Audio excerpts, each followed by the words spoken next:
Hey everybody, Eric4 present here. Today we have two stories about future innovations that Facebook and Oculus will be bringing to VR that seem pretty big. We also need to go over a headset that is launching very soon in the East, and while the specs look very interesting, the pricing strategy is the most interesting, something I haven't seen before and really interests me. But we start first with SideQuest and the future of it, or the possible lack of future of it. And this is a story that broke last week, but I waited a little bit to touch on it. I wanted to collect my thoughts and not just give the first emotional reaction that I had to it.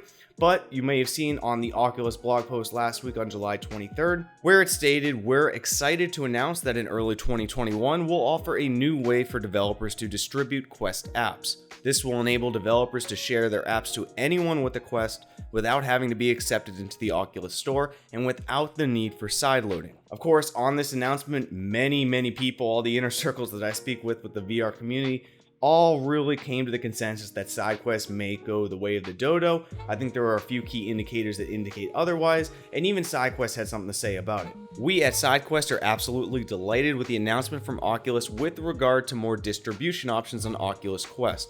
We hope that we have played a part in showing the real value of the indie developer ecosystem, which was all in a response by Shane Harris to Upload VR. Chris Pruitt, the Oculus Director of Content Ecosystem, also chimed in, saying, "We are building a new way for developers to release apps to Quest without sideloading or enabling developer mode. This will be especially great for folks like SideQuestVR because it greatly reduces the friction of getting apps on your headset." It's really nice to see any representative from Oculus saying praise and positive things about SideQuest. I truly believe that there is value to both parties having each other on the platform, but this new distribution system coming in 2021 is just going to make it a much more seamless experience, make it native to the Quest, which is very important, because regardless of how great SideQuest has kept evolving, they made it easier and easier to use. Many people are still uncomfortable with the thought of using it. They don't understand it. They're afraid of possible repercussions. It's just an extra step, adds a lot of friction, and many people are missing out on a lot of possibilities because it's not a native app. My gut says this will ultimately make SideQuest possibly less important. However, as long as SideQuest keeps updating, keeps adding more functionality, especially that they have mods on their site, which Oculus cannot do, I think there will always be a place for SideQuest, but let me know your thoughts. Our next story involves Facebook and their new showings of bringing real-looking avatars or photorealistic avatars to VR, and I think when this eventually happens, it's going to be very weird at first. You probably remember this technology back in 2019, which showcased video recordings like these, which used 132 cameras in a capture studio, and then combined that with machine learning, which could run at Facebook Labs on a headset like the Oculus Quest.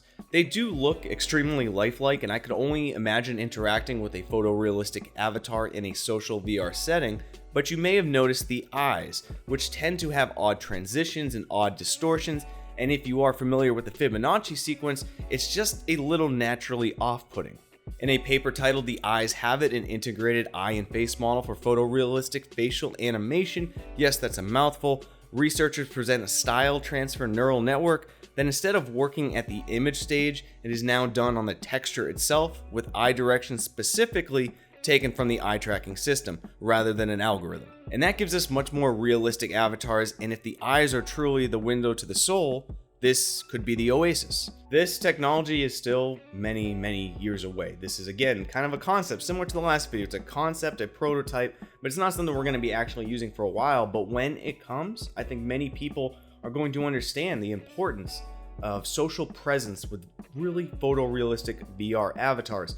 For those who play, say, VR Chat and Neos VR, there is a big difference when interacting with, say, a stock avatar in VR Chat from Big Al's Corridor versus going into someone with 11 plus point tracking in Neos VR. There is this social reality and weight behind some avatars versus others, and it's going to be very weird when these become so photorealistic, being able to speak with anyone you want across the world. And the final Facebook story before getting into my favorite story of the day, let's talk about also Facebook adding advanced AI SuperSampling to increase rendering performance on these high-end headsets. This is pretty neat. Look, when it comes to VR, there is always a dance between high-end displays and what the typical PC can say handle. You look at the HP Reverb 2 with its apparent insane resolution and display after seeing some of the videos going around with it. Seriously, I'm actually possibly going to get this headset. And to max that headset out and add some super sampling, it's going to take a beefy rig to handle it. There is a reason PC VR headsets don't just throw the kitchen sink into the best of the best specs. It would alienate the average consumer and spec them out of even using it. In a paper titled Neural Super Sampling for Real-Time Rendering, Facebook explains that using a neural network, they can have a system capable of inputting low-resolution images and obtaining high-resolution output for real-time rendering. Basically, in a nutshell, you're saving on overhead and restoring all those sharp details that can normally get bogged down. Directly from the paper, to reduce the rendering cost for high-resolution displays, our method works from an input image that is 16 times fewer pixels than the desired output. For example, if your target display has a resolution of 3840 by 2160, common 4K settings, then our network starts with a 960 by 540 input image rendered by game engines and upsamples it to the target display resolution as a post-process in real time.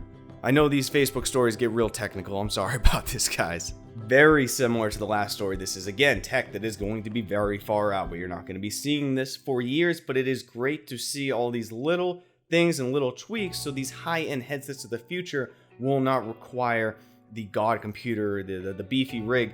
They are making it try to get you the best on what the average consumer has. So let me know your thoughts on that. And finally, my favorite story, let's talk about a headset that's releasing very soon over in the Eastern markets. And while the headset does have some unique specs and unique capabilities, I'm not sure how the headset will overall do, but it has one of the most unique pricing strategies that I've ever seen. And I'd like to see how this plays out because honestly, I think it would work very well for Western markets. This is the XR Space Manova, something those who followed Qualcomm's announcement may have seen. This headset features 5G, LTE, and Wi-Fi with the more powerful Qualcomm Snapdragon 845 compared to the 835 in the Oculus Quest. It is 100% standalone, 6 degrees of freedom, has only one controller, but does feature hand tracking as well. This headset is less about gaming, but more a dedicated social platform. It's basically a dedicated VR Second Life headset. If this does well or has a market, I really don't know. But the East has a much larger audience for VR and Second Life is still going strong, so this could have legs. What interests me, of course, I've said this a couple times, is the pricing strategy. While in the West, it reportedly will be $599 for us, in the East, it will actually come bundled with Taiwan's #1 5G operator service, and the hardware itself will actually only cost around $60. So let's talk about this because that's very important.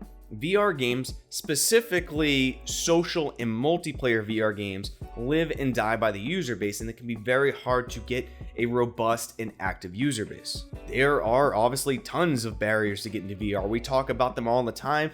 Headset availability, the price is the biggest one, the accessories you may need, the PC if you're using a wired one. There's a lot of barriers, and a lot of people aren't going into VR because of all those. But seeing a company taking the cost of that headset and minimizing it because they have the supplemental revenue basically from the bundled package of it all, I think this is something that we should all keep our eyes on, because if this succeeds, it's a proof of concept, a proof of the model, and I think this is something that Western markets should adopt, whether it is bundling packages or financing, similar to how we usually pay for our phones these days. Financing or a bundling package, bundling it with a service or something that provides more day-to-day value to the consumer, where the headset is just an added bonus at a much cheaper hardware cost.